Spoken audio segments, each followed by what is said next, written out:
Corona संकट की आड़ में इस देश की कृषि व्यवस्था में सुधार के नाम पर कल मोदी सरकार ने इस देश के किसान समुदाय के खिलाफ जंग छेड़ने की घोषणा की है।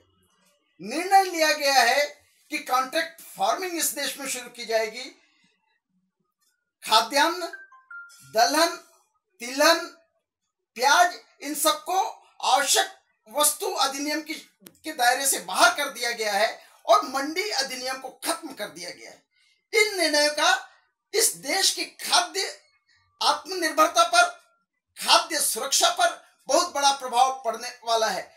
जो मंडी कानून जिसके जरिए इस सरकार को इस देश के किसानों के लिए फसलों के न्यूनतम समर्थन मूल्य को सुनिश्चित करना चाहिए था, इस बात की जिम्मेदारी का वहन सरकारों ने कभी नहीं किया।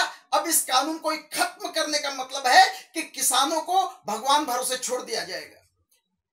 कॉन्ट्रैक्ट फार्मिंग का हमारे छत्तीसगढ़ में हम अपना अनुभव जानते हैं। छत्तीसगढ़ के अंदर माजिसा एग्रो प्रोडक्ट नामक एग्री बिजनेस कंपनी ने छत्तीसगढ़ के 5000 किसानों से काले चावल के धान के उत्पादन का सौदा किया था, लेकिन उसके बाद 22 करोड़ रुपए की चपत यहां के किसानों को लगी। जो सौदेबाजी हुई थी उस सौदे को मानने से कंपनी ने इंकार कर दिया, चावल खरीदने से इंकार कर दिया। जो चावल खरीदा गया था उस चावल के लिए जो चेक दिए गए थे वो चेक तक बाउंस हो गए। गुजरात में हमने आलू की खेती के नाम पर पेप्सिको ने जिस तरीके से विनाश लीला रची थी उसको भी हमने देखा कि गरीब किसानों पर किस तरीके से 5 करोड़ रुपयों का मुकदमा ठोक दिया गया था। ये कॉन्ट्रैक्ट फार्मिंग इस देश में किस तरीके से तबाही मचाएगी उसकी एक बहुत छोटे छोटे उदाहरण है।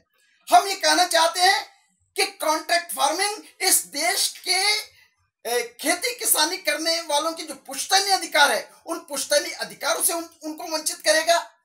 समर्थन मूल्य तो दूर, लागत भी सुनिश्चित करने की गारंटी कॉन्ट्रैक्ट फार्मिंग में नहीं है और इस देश में खेती करने वाला किसान पूरी तरीके से तबाही की ओर बढ़ेगा। वो अपनी जमीनों से लगातार वंचित हो जाएंगे।